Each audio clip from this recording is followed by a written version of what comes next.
Bonsoir à toutes et à tous. Permettez-moi d'abord de vous souhaiter une bonne année 2021.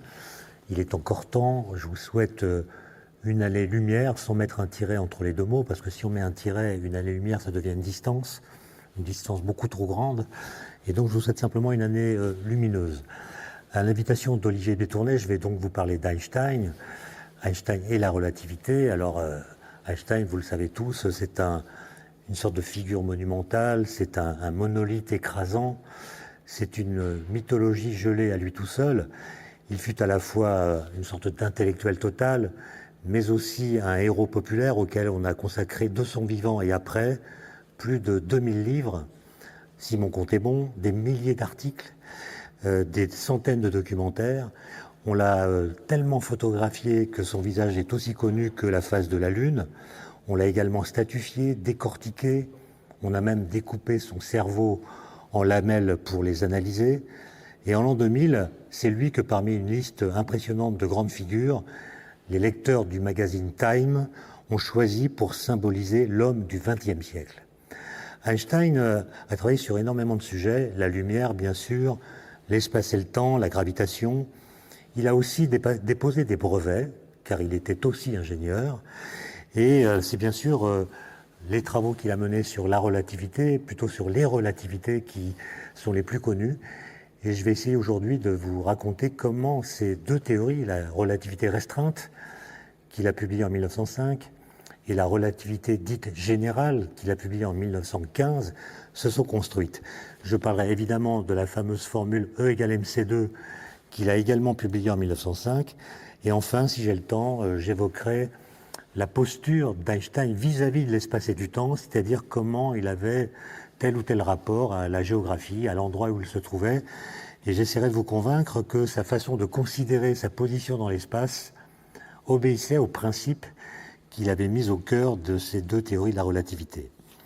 Alors je vais commencer l'histoire assez tôt, parce que l'histoire de la lumière est une histoire évidemment très ancienne, mais je commencerai par le début plutôt de la fin du XVIIe siècle, lorsque Newton affirme, et tout le monde le croit, que la lumière est une sorte de mitraille constituée de corpuscules qui se déplacent dans l'espace vide. Autrement dit, Newton considère que la lumière est un phénomène physique de nature corpusculaire. Ce sont des petites billes qui se déplacent dans l'espace. Mais un siècle plus tard, au début du XIXe siècle, à la suite d'expériences qui sont menées par Thomas Young en Angleterre ou bien Augustin Fresnel en France, s'impose peu à peu l'idée que la lumière est un phénomène non pas corpusculaire, comme l'avait cru Newton, mais ondulatoire. Et la preuve, c'est que la lumière est capable de produire ce qu'on appelle des interférences. La lumière est capable de s'ajouter à elle-même, soit de façon constructive, soit de façon destructive, ce qui donne lieu à des interférences. Et dans la foulée de cette découverte capitale, les physiciens se mirent presque tous à croire en l'existence de ce qu'ils ont appelé un éther emplissant tout l'espace et empêchant par là même l'espace d'être totalement vide. Alors pourquoi est-ce que l'éther était si nécessaire à leurs yeux? Eh bien à cause précisément de la nature de la lumière, ondulatoire donc, d'autant plus que la théorie de Maxwell, formalisée au cours des années 1860, était venue démontrer de façon formelle que la lumière est bel et bien un phénomène ondulatoire mettant en jeu des ondes électromagnétiques se propageant à la vitesse de la lumière. Donc la lumière est constituée d'ondes qui se propagent à la vitesse de la lumière. Or, à cette époque, une onde était systématiquement considérée comme une entité physique qui progresse en faisant vibrer quelque chose du milieu dans lequel elle se propage. Par exemple, au passage d'une vague, phénomène ondulatoire par excellence, c'est l'eau qui vibre, ou plus exactement la surface de l'eau, ce qui permet à la vague qu'elle porte de se propager. Dans le cas de la lumière, pensaient les physiciens, ce qui vibre à son passage, c'est l'éther qu'on appelait luminifère, c'est-à-dire l'éther porteur de la lumière. Et ils supposaient que cet éther emplissait la totalité de l'espace, jusque dans ses moindres recoins. L'espace newtonien n'était donc plus vide. Et la question qui se posait évidemment, c'était de quoi cet éther est-il fait? A-t-il une structure? Est-il constitué par exemple de petits ressorts qui vibrent?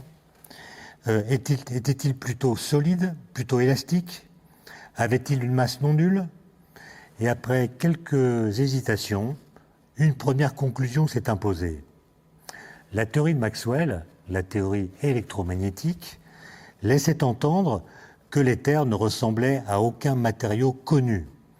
Il était sans masse, il était invisible, il était dépourvu de viscosité, et en fait, et en définitive, il n'avait qu'une seule propriété fondamentale. Il devait être absolument immobile. Donc l'éther était une sorte de cadre fixe présent partout dans l'univers.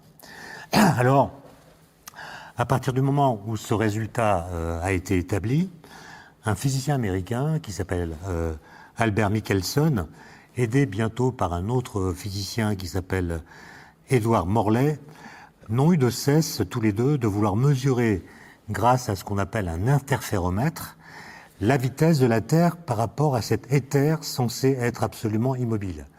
L'idée, c'est que si l'éther est immobile, la Terre, elle, se déplace par rapport à lui. Question, quelle est la vitesse de la Terre par rapport à l'éther? Et ils ont fait des expériences par lesquelles ils tentaient de voir comment les mouvements de notre planète dans l'espace pouvaient mesurer la vitesse de la lumière mesurée dans un laboratoire terrestre. Et les résultats de leurs mesures furent toujours négatifs. Ils n'observèrent jamais la moindre variation de la vitesse de la lumière, quelle que fût la direction de l'interféromètre, ce qui laissait entendre que la vitesse de la Terre par rapport à l'éther était nulle. Et cette conclusion, évidemment, les a mis dans l'embarras. Est-ce que ça voulait dire que la Terre était immobile par rapport à l'éther, et donc elle était absolument immobile, comme l'éther? Ou bien est-ce que c'était le signe que l'éther était lui-même entraîné par la Terre? Mais alors, pourquoi spécialement par la Terre et pas par un autre objet céleste? Et il se trouve que dans les années qui ont suivi, on est là en 1880 à peu près, trois physiciens, ont proposé séparément une formule compatible avec la drôle de cinématique que semble avoir la lumière.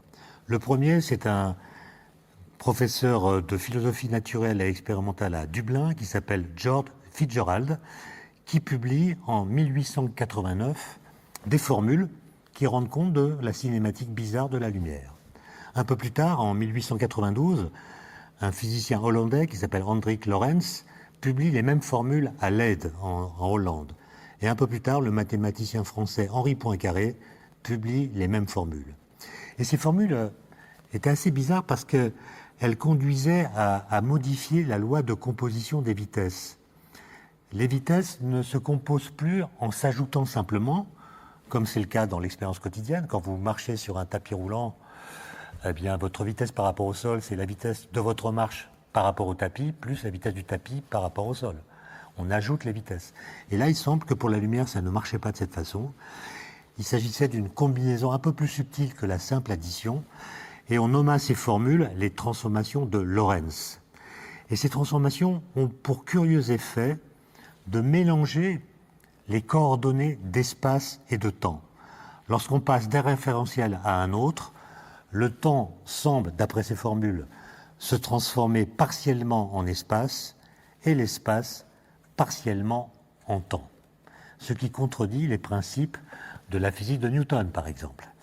Alors, les physiciens, bien sûr, ont noté cette bizarrerie, mais elle ne les tourmentait pas outre mesure. À leurs yeux, les formules de Lorentz n'étaient qu'une sorte d'outil, de convention, permettant de lier entre eux des objets en mouvement relatif. Mais la structure de ces formules de Lorentz posait toutefois un problème philosophique gravissime, car elle semblait impliquer que les corps solides, qui se déplacent dans l'espace à des vitesses très grandes, non négligeables par rapport à la vitesse de la lumière, se contracteraient dans le sens de leur mouvement sous l'effet d'une sorte de pression exercée sur eux par l'éther luminifère. Autrement dit, lorsque les corps vont très vite, nous disent les formules, il semblerait qu'ils se contractent dans le sens de la propagation, par une force mystérieuse exercée par l'éther luminifère sur ces corps. Et cette curiosité les embarrassait, mais ils ne lui accordaient pas une portée physique profonde. En fait, et c'est Einstein qui va le comprendre, je vous expliquerai comment, ces formules nous disent des choses essentielles sur le monde, et ces choses essentielles ne furent vraiment comprises que par Einstein en 1905. Pour interpréter correctement ces formules, il faudra renoncer à l'idée que l'espace et le temps sont absolus, et il faudra admettre que la contraction des longueurs n'est pas la conséquence d'un effet dynamique qu'exercerait l'éther, car ce dernier n'existe pas. En fait, cette contraction des longueurs est simplement un effet de perspective dans l'espace-temps. J'y reviendrai.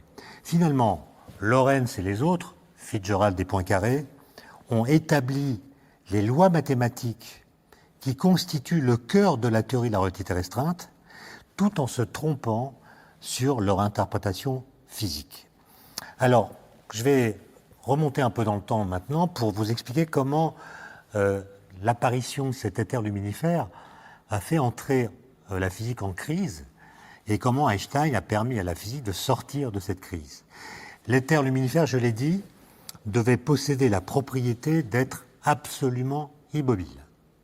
Or, ce statut très particulier contredisait l'un des trois principes de la physique de Newton, qu'on appelle la physique classique, qui traite de la dynamique des objets matériels et qui repose notamment sur ce qu'on appelle le principe de relativité. Ce principe de relativité, ce n'est pas Einstein qui l'a inventé.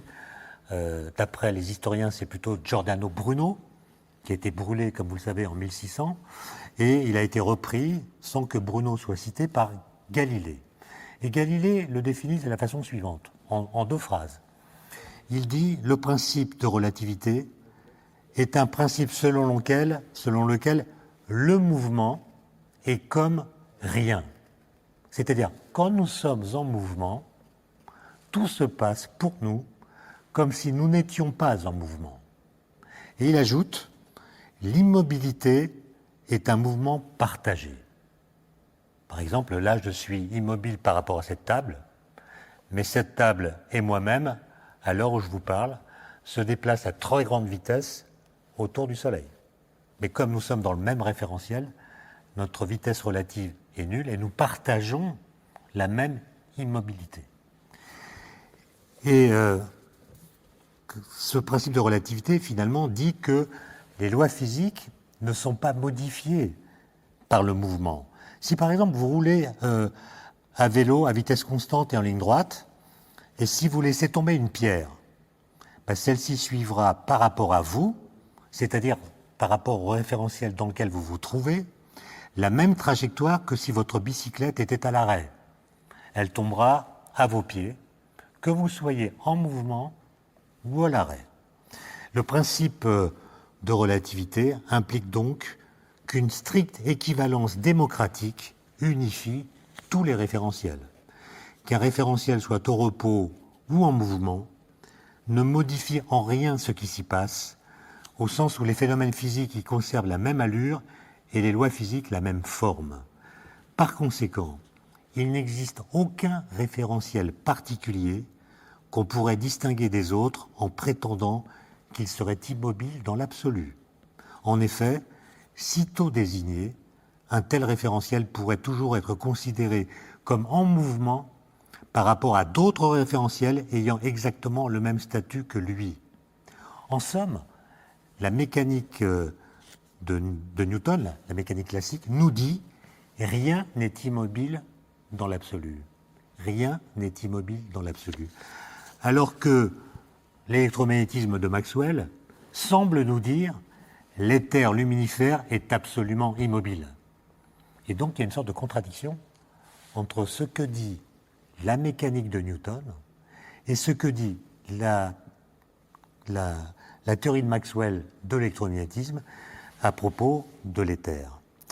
Les deux théories qui sont parfaitement validées chacune dans son domaine s'appuient sur des principes respectifs qui sont en contradiction mutuelle.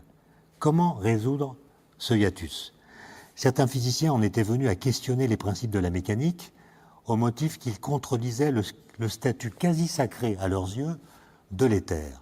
Mais Einstein, alors tout jeune, n'était pas du tout prêt à les suivre les yeux fermés. Il tenta de changer la perspective en effectuant ce qu'on pourrait appeler un pas de côté. En août 1899, donc 6 ans avant 1905, alors qu'il a tout juste 20 ans, au beau milieu de ses vacances, il écrit à Mileva Maric, qui est la jeune fille qui étudie avec lui à l'école polytechnique de Zurich, qui deviendra son épouse quelque temps plus tard. Il écrit ceci: « Je suis de plus en plus convaincu que l'électrodynamique des corps en mouvement, telle qu'elle se présente actuellement, ne correspond pas à la réalité et qu'il doit être possible de la présenter de façon plus simple. L'introduction de l'éther dans les théories de l'électricité a conduit à l'idée d'un milieu ayant un mouvement dont il est possible de parler sans que l'on soit capable, à mon avis, d'associer une signification physique à ce que l'on dit. Je crois que les forces électriques ne peuvent être définies correctement que dans un espace vide, c'est-à-dire un espace dans lequel il n'y a pas d'éther. » Fin de citation. Ça veut dire que dès cette époque, 1899, l'idée d'un éther luminifère était donc devenue problématique pour Einstein. En fait, Einstein, il avait déjà depuis longtemps mené une longue et persistante réflexion à propos de la lumière. En juin 1895, alors qu'il a 16 ans, il est domicilié avec ses parents près de Milan, après qu'il a démissionné du lycée de Munich, dans lequel il étudiait. Il avait démissionné parce que la discipline dans ce lycée était beaucoup trop dirigiste et militaire à ses yeux. Il avait démissionné en jurant que plus jamais il ne remettrait les pieds dans une salle de classe. Il était donc en 1895 déscolarisé. Il a passé une année en dehors de toute école et il a écrit une lettre à son oncle maternel, César Koch, une lettre qu'il a intitulée, qui est une sorte de petit mémoire, qu'il a intitulé « Sur l'état présent des recherches à propos de l'éther dans les champs magnétiques ». C'est un texte rédigé en allemand, évidemment en allemand gothique, sur des feuilles d'écolier. Et Einstein, qui n'a que 15 ou 16 ans, y énumère les sujets de recherche qu'il voudra explorer tout au long de sa vie, dit-il. Et tous ces sujets, dont il donne la liste, ont trait à la propagation de la lumière dans l'espace. L'une de ces questions est la suivante, une sorte d'expérience de pensée. Il se pose la question suivante: qu'adviendrait-il si de la lumière émettait de la lumière? Question évidemment qui en ouvre d'autres. Quelle serait la vitesse de la lumière émise par la lumière? Pourrait-elle aller plus vite que la lumière émettrice? Mais alors, de la lumière irait plus vite que la lumière. Et puis si on ajoute les vitesses, comme on a l'habitude de le faire, la vitesse de la lumière émise par la lumière, c'est la vitesse de la lumière qui est la source, plus la vitesse de la lumière, ce qui fait 2 fois la vitesse de la lumière. Mais si la lumière émise émet à son tour de la lumière, quelle sera la vitesse de la lumière émise par la lumière émise? 3 fois la vitesse de la lumière, puis 4, puis 5. Et donc Einstein comprend que si la lumière est capable d'émettre de la lumière, et si les vitesses s'ajoutent, alors il doit exister un escalier cinématique qui permette que de la lumière ait une vitesse infinie. Et la question c'est, est-ce que ce raisonnement est juste?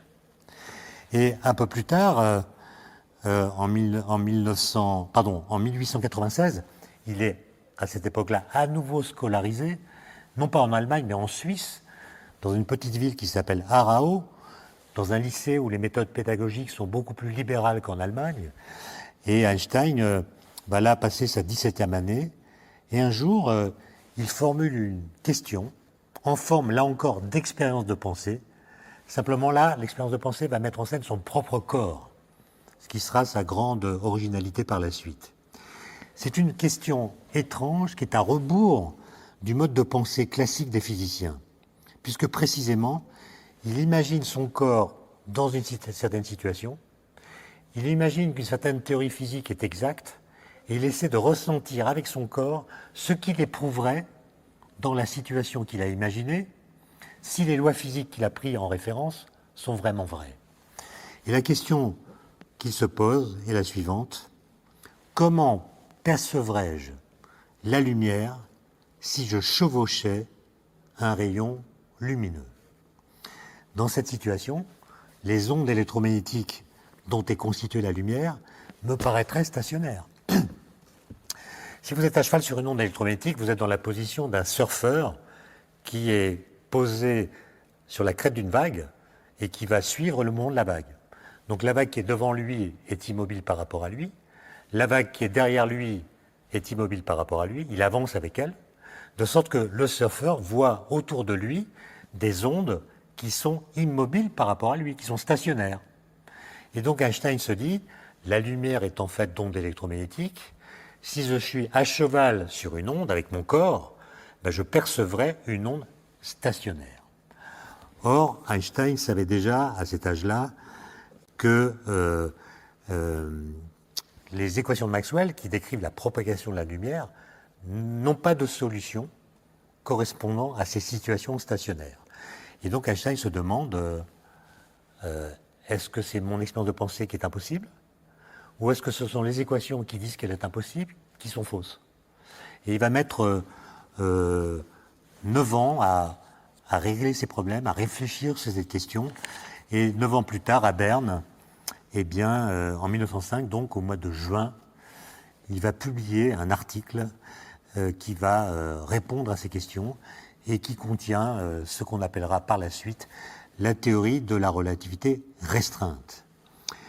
En fait, dans cet article, assez facile à lire, il contient assez peu de formules, il est rédigé un peu comme un brevet d'ingénieur. Einstein propose d'enterrer définitivement l'éther luminifère en affirmant que ce milieu mystérieux, inventé par les physiciens, est superflu. Et cette mise à mort conceptuelle va être l'un des ferments de cette théorie de la relativité restreinte. La lumière n'a besoin d'aucun support pour se propager dans l'espace. Contrairement au son, elle voyage par elle-même dans le vide.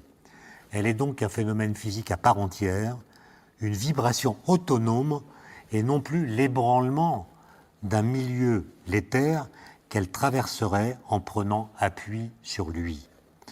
Einstein a compris que le véritable absolu dans cette affaire réside dans la lumière, plus exactement dans sa vitesse.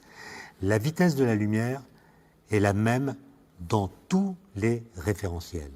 C'est-à-dire qu'elle est indépendante à la fois de la vitesse de sa source et de celle de l'observateur qui la mesure.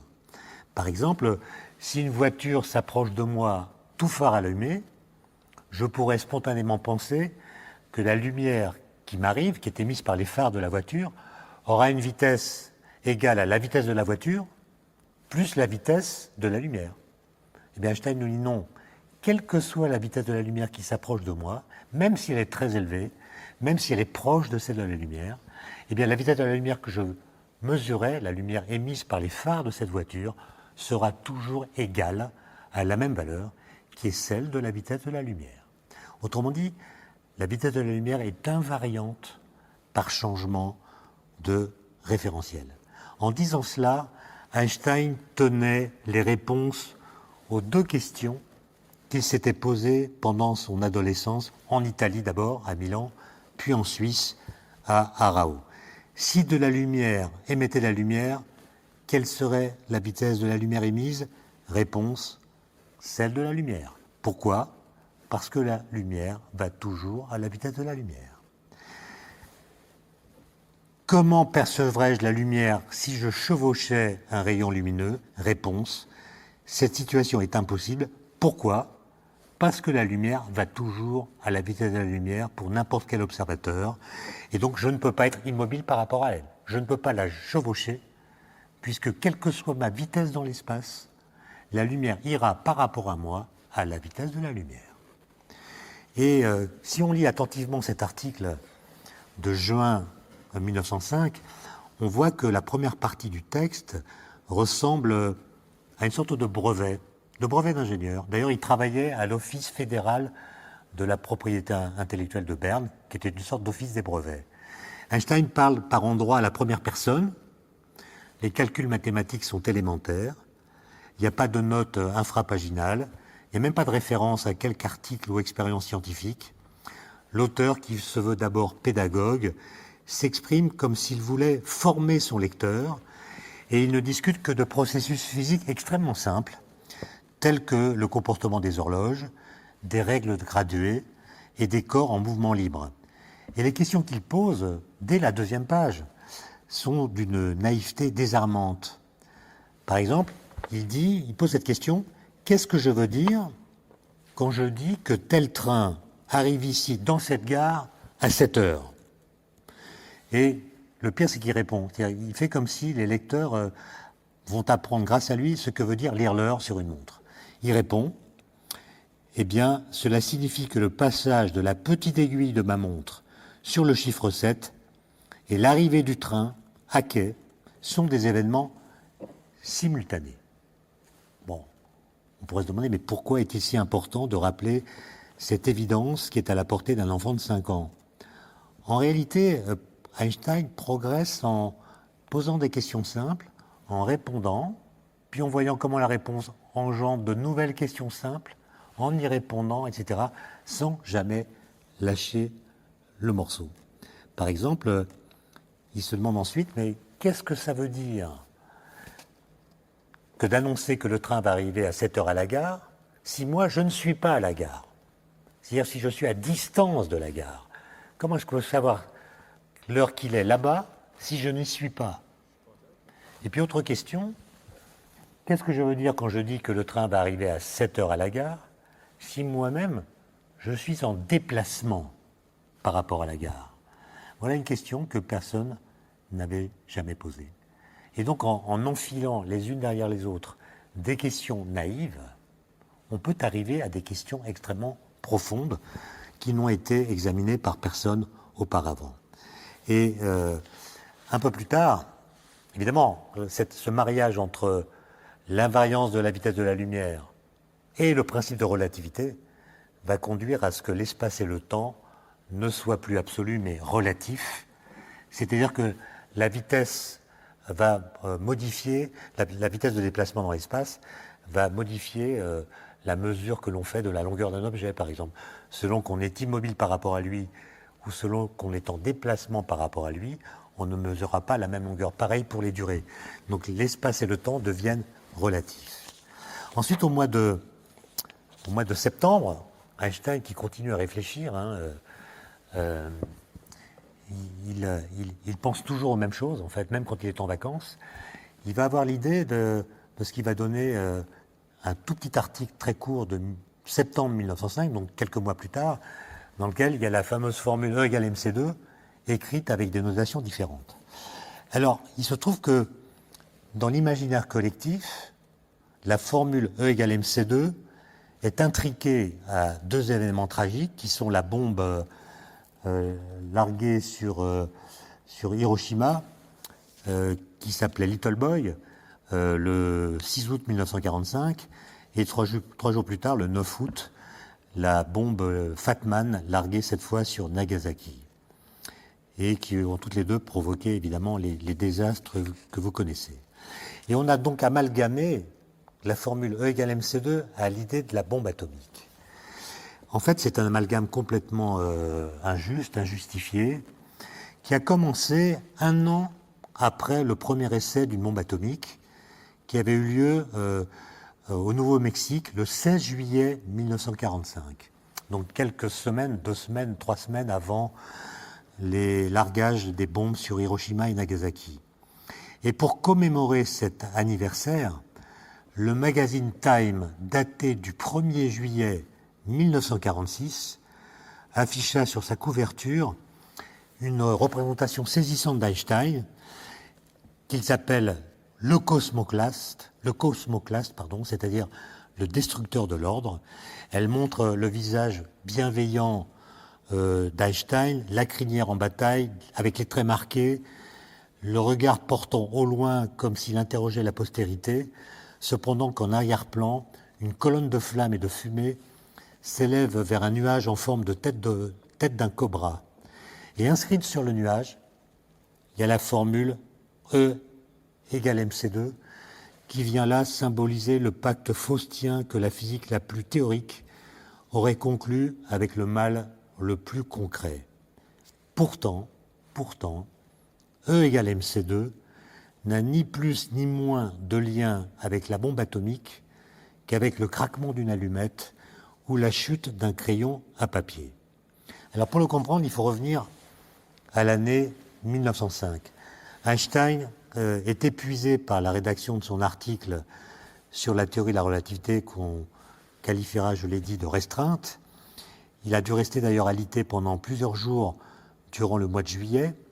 Et à la fin, il finira par accepter la proposition de son épouse, Mileva, de partir en vacances.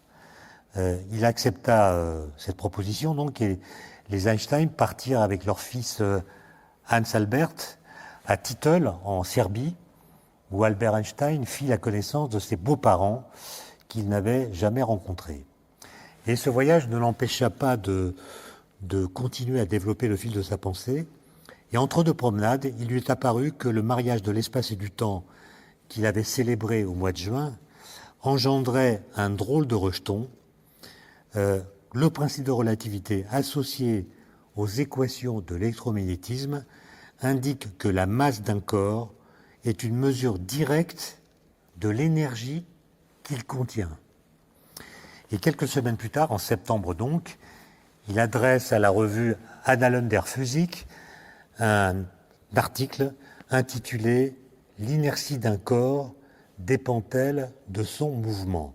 En à peine 3 pages, il offrait une démonstration générale de l'équation E égale mc2, qu'il n'est sans doute pas le premier à écrire, mais qu'il est le premier à comprendre. Imaginons, dit Einstein, un corps qui émet de la lumière, un corps qu'on chauffe, un morceau de métal par exemple qu'on chauffe. Comme vous le savez, un corps qu'on chauffe émet de la lumière, qui peut être de la lumière infrarouge, qui peut être de la lumière visible si la température est plus grande. Donc un corps chauffé émet de la lumière. Par ce processus, ce corps perd une certaine quantité d'énergie, exactement égale à celle qu'emportent les ondes électromagnétiques dont il est la source. Il émet des ondes électromagnétiques, de la lumière, qui a de l'énergie, donc le corps perd de l'énergie. Les ondes électromagnétiques étant dépourvues de masse, on s'attend à ce que cette perte d'énergie ne s'accompagne pour le métal d'aucune perte de masse. Comment un corps pourrait-il perdre de la masse s'il ne rayonne rien qui soit massif? Ça, c'est ce que notre intuition nous indique. Mais ce que Einstein montre par le calcul, à partir de ces principes, à partir des principes de la théorie de la relativité restreinte, c'est qu'en réalité, le corps perd de la masse du seul fait qu'il perd de l'énergie. Autrement dit, un corps peut perdre de la masse s'il émet de l'énergie, même si ce qu'il émet n'a pas de masse. Et plus précisément, et c'est ce que montre le calcul, si un corps perd une énergie E, il se débarrasse concomitamment d'une masse égale à E divisé par C au carré, où C désigne la vitesse de la lumière qui apparaît là parce qu'il a pris l'exemple de corps qui perdent de l'énergie en émettant de la lumière. Donc en écrivant l'équation qui décrit la lumière, il y a le C, la vitesse de la lumière qui apparaît, ce qui fait que cette constante C se retrouve dans la formule E égale mc2. Mais là où Einstein est différent des autres physiciens qui avaient utilisé la même formule, c'est qu'il va attribuer une portée universelle à sa formule en affirmant que la formule doit demeurer vraie même si aucune lumière n'intervient dans le processus par lequel le corps perd de l'énergie. Autrement dit, E égale mc2, où C est la vitesse de la lumière, demeure vraie, cette formule demeure vraie, même si aucune lumière n'est présente dans le processus en question. En conséquence, si un corps perd de l'énergie, sous n'importe quelle forme, que celle-ci soit lumineuse ou non, il perd aussi de la masse en vertu d'une formule faisant intervenir dans tous les cas la vitesse de la lumière. La vitesse de la lumière n'est donc plus seulement la vitesse de la lumière. Elle intervient de façon explicite dans tous les processus physiques, y compris dans ceux dans lesquels la lumière elle-même ne joue aucun rôle. Elle change ainsi radicalement de statut. Avec Einstein, elle cesse d'être la vitesse de propagation d'un phénomène physique particulier pour devenir une constante universelle de la physique. Et encore plus, c'est que la masse, qui jusqu'alors ne mesurait que la quantité de matière contenue dans un corps, en vient à mesurer aussi son contenu en énergie. Tout corps massif se voit doté d'une énergie de masse, c'est-à-dire d'une énergie qu'il possède du seul fait qu'il est massif. La formule E égale mc2 indique explicitement que cette énergie de masse se calcule en multipliant la masse par le carré de la vitesse de la lumière. Dans cette opération, le statut de la vitesse de la lumière change une seconde fois. Elle se voit attribuer un rôle plus large que celui d'une vitesse associée à des déplacements, puisque l'équivalence qui s'établit là entre la masse et l'énergie ne fait aucune référence à aucun mouvement. Même immobile au repos, un corps massif contient de l'énergie, et la façon de mesurer cette énergie utilise une vitesse, alors même que ce corps est immobile. La formule E égale mc2 s'applique à tous les phénomènes dans lesquels de l'énergie est échangée ou transformée, mais rien en elle ne suggère le processus par lequel l'énergie contenue dans un morceau de matière, quel qu'il soit, pourrait être libérée. Autrement dit, il ne suffit pas de connaître l'uranium, ce qui était le cas en 1905, et la formule E égale mc2 pour penser à la bombe atomique. En fait, on a parlé de bombe atomique à partir de 1939, après une découverte qui a été faite complètement par hasard par Lise Meitner et Otto Hahn, qui est le fait qu'un isotope de l'uranium particulier, l'uranium 235, est capable, lorsqu'il est percuté par un neutron lent, peu rapide, de se fissionner, c'est-à-dire de se couper en deux morceaux, avec libération d'énergie. C'est ce qu'on appelle la fission nucléaire, qui s'accompagne de la libération de neutrons, qui eux-mêmes peuvent percuter d'autres noyaux d'uranium 235, et ainsi induire ce qu'on appelle une réaction en chaîne, ce qui a permis le développement de l'arme atomique, évidemment, mais aussi des réacteurs nucléaires qui fonctionnent sur des principes semblables avec des contraintes évidemment différentes. Ça veut dire que Einstein n'a jamais pensé à la bombe et la formule égale mc2 n'impliquait pas par elle-même la possibilité de la bombe. Et d'ailleurs, Einstein n'a pas vraiment compris ce qu'était la fission. Il s'intéressait très peu à l'interaction nucléaire. Et il a fallu qu'au tout début de l'année 1939, Niels Bohr, qu'il connaissait bien, un autre grand physicien, lui rende visite à Princeton pour discuter avec lui des données les plus récentes sur la fission des noyaux d'uranium. Et Einstein l'a reçu avec une forme d'indifférence polie. Il n'a pas bien compris. Il a fallu qu'un peu plus tard, son ami hongrois Leo Szilard revienne le voir pour qu'Einstein se décide enfin et admette la possibilité d'une réaction en chaîne explosive. Et après avoir écouté Szilard, Einstein dira « Je n'y avais jamais pensé. Je n'y avais jamais pensé. » Et sitôt convaincu, il eut besoin d'agir. Et sachant Hitler capable de tout, surtout du pire, il voulut alerter le président des États-Unis du cataclysme que la fission de l'uranium et la réaction en chaîne pourraient causer. Et il a voulu informer Roosevelt, le président américain, de cette possibilité.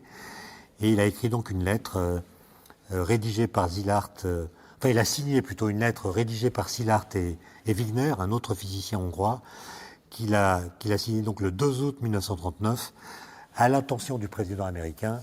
Et c'est cette lettre qui va finir par, quelque temps plus tard, après l'attaque japonaise de Pearl Harbor le 7 décembre 1941, va conduire les Américains à lancer le projet Manhattan, qui va donc aboutir à la fabrication de plusieurs bombes atomiques. Ironie du sort, Einstein, en citant cette lettre, n'avait en tête que de parer à l'utilisation de la bombe atomique par les Allemands au cas où ceux-ci parviendraient à la fabriquer. C'était en quelque sorte un lanceur d'alerte. Et le 6 août 1945, apprenant par la radio le largage de Little Boy sur Hiroshima, il ne put articuler que ces mots « pauvre de moi ». Il était profondément touché par le drame du Japon qu'il avait visité en 1921, et c'est un peu comme s'il avait lui-même appuyé sur le bouton. Einstein dira de lui Oppenheimer, le père du projet Manhattan, le père scientifique en tout cas. Einstein était un solitaire qui aimait ses frères humains. Jamais il n'avait envisagé ce crime contre l'humanité. C'est le suprême et terrible paradoxe de la bombe atomique. Elle fut l'aboutissement ultime, mais indirect, de l'acte épistolaire d'un homme doux. Et Einstein, d'ailleurs, écrira en novembre 1945, donc quelques mois après Hiroshima et Nagasaki, il écrira ceci: « Je ne me considère pas moi-même comme le père de la libération de l'énergie atomique. Mon rôle en la matière a été tout à fait indirect. En fait, je n'ai pas prévu qu'elle serait libérée de mon vivant. Ce n'est devenu possible qu'à la suite de la découverte accidentelle de la réaction en chaîne, et ce n'est pas quelque chose que j'aurais pu prévoir, ni que quiconque aurait pu prévoir. » Mais on sait que l'histoire manie l'ironie, et elle ne fit pas exception pour Einstein. Le 1er novembre 1952, la bombe à hydrogène Mike dévasta l'atoll d'Enwethak. C'était un essai nucléaire atmosphérique. Mais cette bombe ne fit pas que détruire. L'analyse de ces déchets au laboratoire de Berkeley, aux États-Unis, montra que son explosion avait conduit par une succession de réactions en chaîne à la formation de 2 nouveaux éléments chimiques très radioactifs. Le premier, dont le numéro atomique est égal à 100, fut appelé le fermium, du nom de Enrico Fermi, ce physicien italien qui avait démontré la possibilité expérimentale de faire des réactions en chaîne. Le second élément, de numéro atomique 99, est un métal blanc argenté qui fut baptisé l'Einsteinium. Cette information secrète ne fut relevée qu'après la mort d'Einstein en 1955. C'est un délai qu'on peut qualifier d'heureux, c'est une précaution qu'on peut qualifier de sage, car il y a fort à parier que cet étrange hommage aurait accablé Einstein. J'en viens maintenant à la relativité générale qu'Einstein a publiée en 1915, qui est une nouvelle façon de penser la gravitation. Je vais donc vous parler de l'année 1905. Excusez-moi. Ça sera coupé au montage. Je bois un petit coup.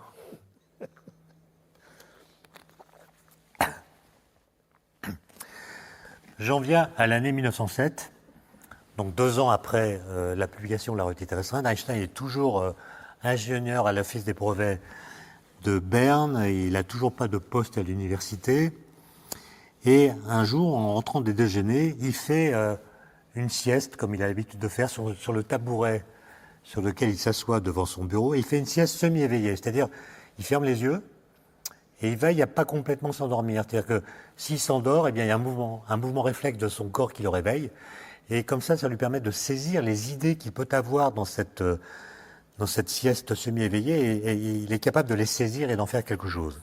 Il raconte que ce jour-là, un jour de novembre 1907, il a eu l'idée la plus heureuse de sa vie.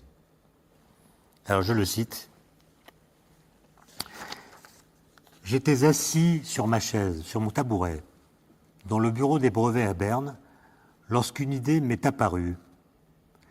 Si une personne tombe en chute libre, elle ne ressentira pas son propre poids. Je fus saisi. Cette pensée toute simple me marqua profondément. Mon excitation m'amena à développer une nouvelle théorie de la gravitation. » En fait, Einstein, qui là encore pense avec son corps, il imagine son corps en chute libre, il imagine qu'il tombe, et il essaie de comprendre ce que percevrait son corps s'il tombait en chute libre. Et il comprend que si on tombe, et si par exemple on a un livre à la main et qu'on le lâche, Galilée nous a expliqué que tous les corps tombent à la même vitesse, quelle que soit leur masse. Donc si je tombe avec ce livre à la main et que je le lâche, bien qu'il n'ait pas la même masse que moi, il va tomber à la même vitesse que moi. Donc ce livre qui tombe avec moi me paraîtra immobile. Je dirais qu'il est en lévitation. Autrement dit, je dirais qu'il ne subit pas la gravitation. Ce qui conduit à une analyse un peu bizarre. Quelle est la cause de ma chute ? La cause de ma chute, c'est la gravitation. C'est la force qui me fait tomber. Cette force enclenche une accélération, la mienne, et cette accélération annule la gravité qui la provoque. Autrement dit, on est dans une situation où l'effet produit par une cause, la gravitation, annule les effets de cette cause. Et ça, c'est quand même très bizarre. Et Einstein en déduit, grâce à cette expérience de pensée, l'énoncé d'un principe qu'il va appeler le principe d'équivalence, qui est donc le résultat de l'idée la plus heureuse qu'il a eue au cours de sa vie. Autrement dit, on comprend là, en plus des exemples que j'ai cités tout à l'heure, qu'Einstein avait l'art de choisir le point de vue qui éclaire le mieux les concepts et les situations. Aussitôt, le réel se trouve haussé d'un cran et la pensée réalise une sorte d'ascension sur place. En l'occurrence, cette expérience de pensée amena Einstein à postuler qu'il y aurait une sorte d'identité formelle entre accélération et gravitation. Autrement dit, une accélération peut effacer un champ gravitationnel réel et elle peut aussi créer l'apparence d'un champ gravitationnel là où il n'y en a pas.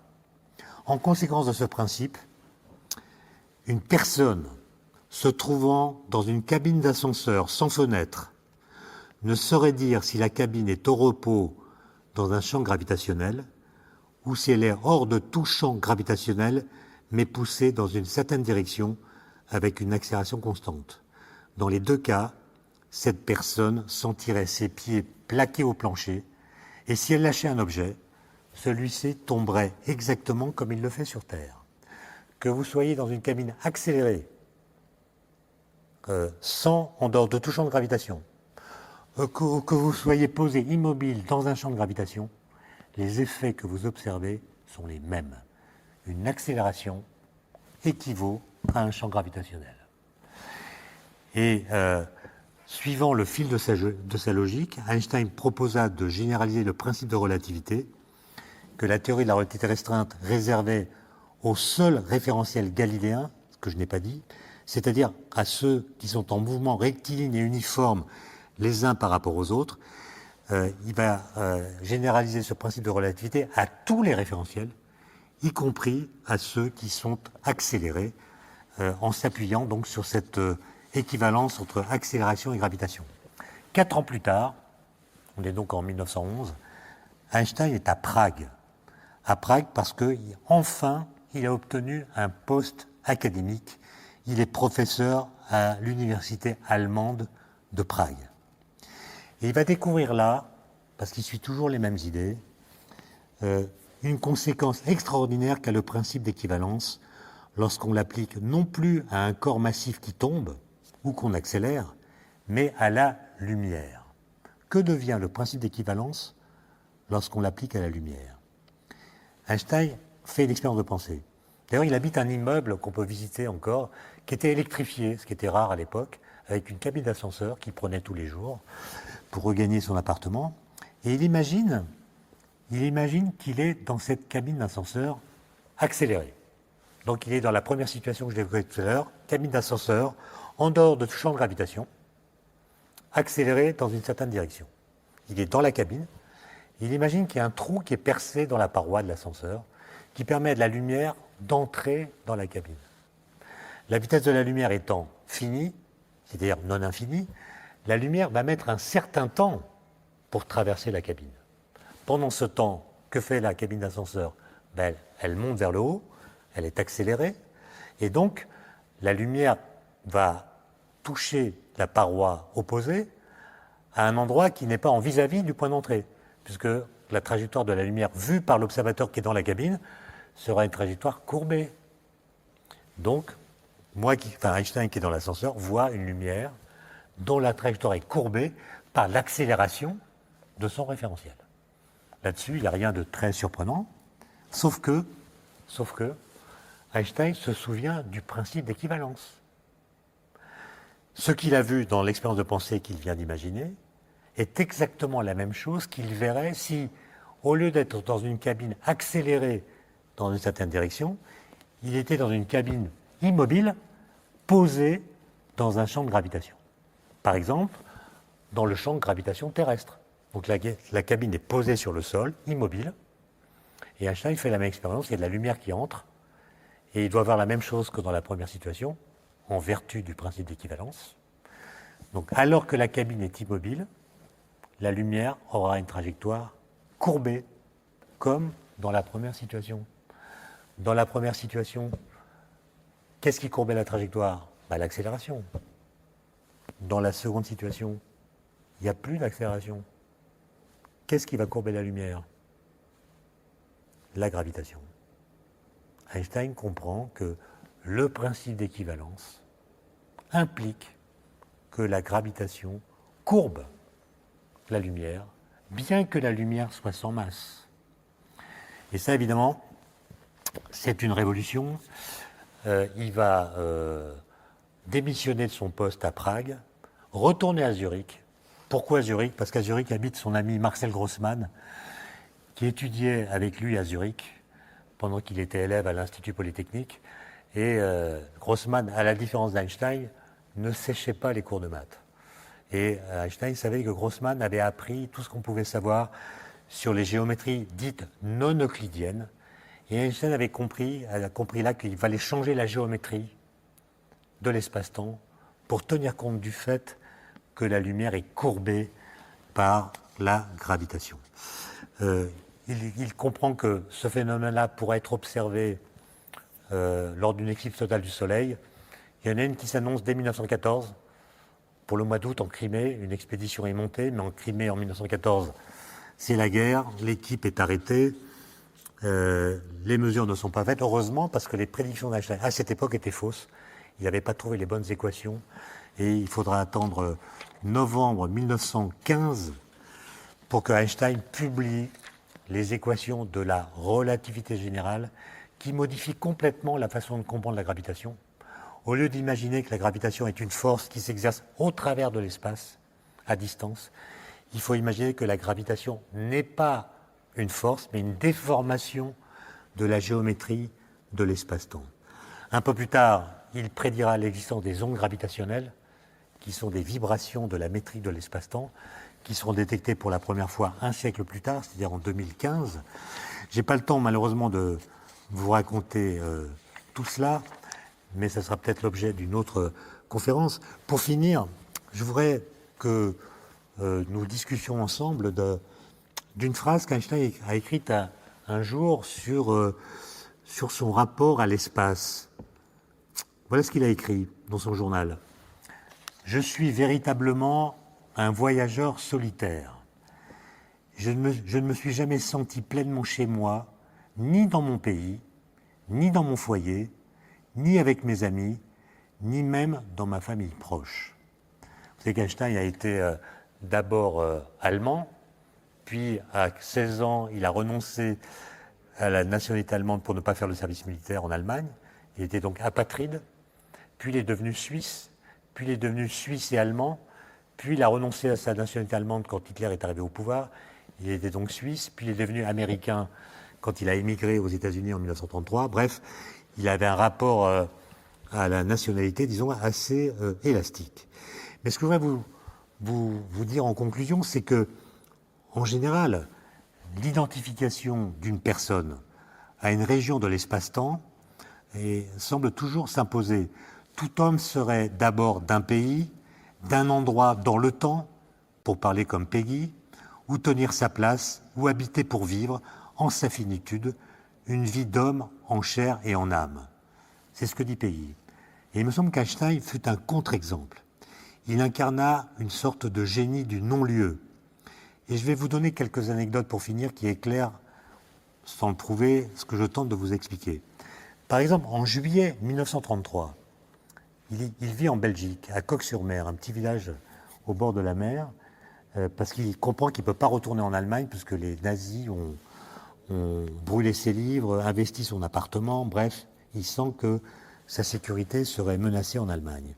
Donc il est en Belgique et il va en Angleterre pour rencontrer Churchill et il rencontre aussi l'ancien Premier ministre qui est David Lloyd George. Et il est convié à un dîner et on lui demande de signer le livre d'honneur qui lui est tendu à la fin du repas. Et il y a une rubrique qu'il doit remplir où il y a marqué « adresse ». Quelle est votre adresse? Et Einstein répond « aucune adresse ». Ce qui était factuellement vrai à ce moment précis de son existence et qui le fut d'une autre façon plus sophistiquée tout au long de sa vie. Il écrira d'ailleurs un jour à un de ses amis, en 1920, il écrit à Max Born ceci: « L'endroit où on s'installe, ce n'est pas important. En tant que parfait déraciné, je ne me sens pas qualifié pour te conseiller. » Parce que Max Born lui demandait s'il devait plutôt prendre un poste universitaire à tel endroit plutôt qu'à tel autre endroit. Einstein dit les cendres de mon père sont à Milan. J'ai enterré ma mère ici il y a quelques jours à Berlin. Moi-même, j'ai erré sans cesse, étranger partout. Mes enfants sont en Suisse et les circonstances font qu'il n'est pas simple pour moi d'aller les voir quand j'en ai envie. L'idéal pour un homme comme moi est d'être chez soi n'importe où, avec ses proches et les êtres aimés. Je ne me sens donc pas le droit de te conseiller. Donc ça veut dire que la géographie n'était pas dans ses priorités et ne le serait d'ailleurs jamais. En fait, Einstein obéissait sans doute aux principes fondateurs de sa théorie de la relativité générale qu'il ne cessait de répéter.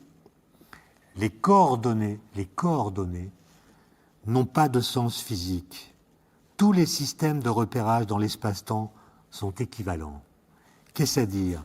Que pour définir un événement dans l'espace-temps, on doit pouvoir utiliser n'importe quel système de coordonnées, autrement dit n'importe quel référentiel, sans que le choix effectué change la forme des équations de la théorie. En d'autres termes, aucun système de coordonnées ne peut être considéré comme spécial, fondamentalement différent des autres. C'est ce qu'on appelle l'invariance par difféomorphisme, qui invite à considérer que ce qui se passe dans l'espace-temps est finalement plus essentiel que le mode de description de l'espace-temps lui-même, qui est toujours arbitraire. Symboliquement transposé au cas d'Einstein, comment se traduirait cette invariance? Par un fait simple mais hégémonique. Ce qui avait lieu dans son esprit était beaucoup plus important à ses yeux que les coordonnées du lieu où il se trouvait être. Il y a d'ailleurs une anecdote qui est rapportée par l'un de ses premiers biographes qui s'appelle Philippe Franck, qui dit ceci, qui raconte ceci, une anecdote. Je me rappelle une visite au cours de laquelle nous décidâmes d'aller voir ensemble l'Observatoire d'astronomie de Potsdam. Nous étions convenus de nous y retrouver sur un certain pont. Comme je connaissais mal Berlin, je dis à Einstein que je ne pouvais pas garantir que je serais bien à l'heure. « Oh, me répondit-il, ce n'est pas grave, j'attendrai sur le pont, voilà tout. » J'insinuais, reprend Philippe Franck, j'insinuais que cela lui ferait perdre du temps. « Qu'à cela ne tienne, me répliqua Einstein, mon genre de travail peut se faire n'importe où. Pourquoi réfléchirais-je moins bien à mes problèmes sur ce pont que chez moi? Cette indifférence au contexte spatial n'a pas été sans incidence directe sur son rapport au temps, en vertu d'une sorte de transformation psychologique, enfin une sorte de transformation de Lorentz psychologique. Einstein n'était jamais pressé ni impatient.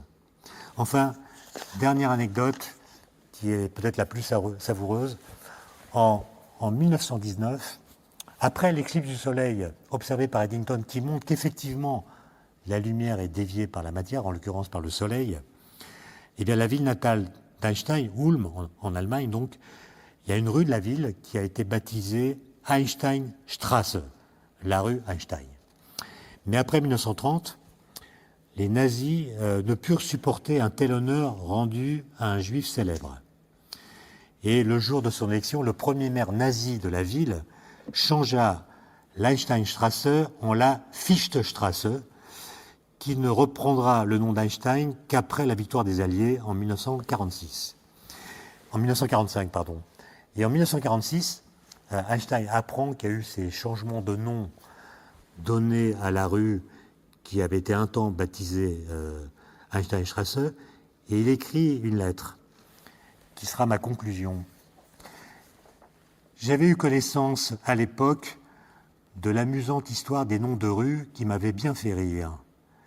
J'ignore si on en a changé depuis lors, et plus encore quand aura lieu un nouveau changement. Mais je suis tout à fait capable de modérer ma curiosité à ce propos. Je pense qu'un nom neutre, comme par exemple la rue de la Girouette, conviendrait mieux à la mentalité politique allemande et rendrait superflu à l'avenir tout nouveau changement de nom. Fin de citation. C'était pour Einstein une manière à la fois drôle et profonde de dire le peu de cas qu'il faisait des conventions que nous utilisons pour nous repérer dans l'espace-temps. C'était aussi une façon très élégante de moquer les revirements de l'Allemagne à son endroit.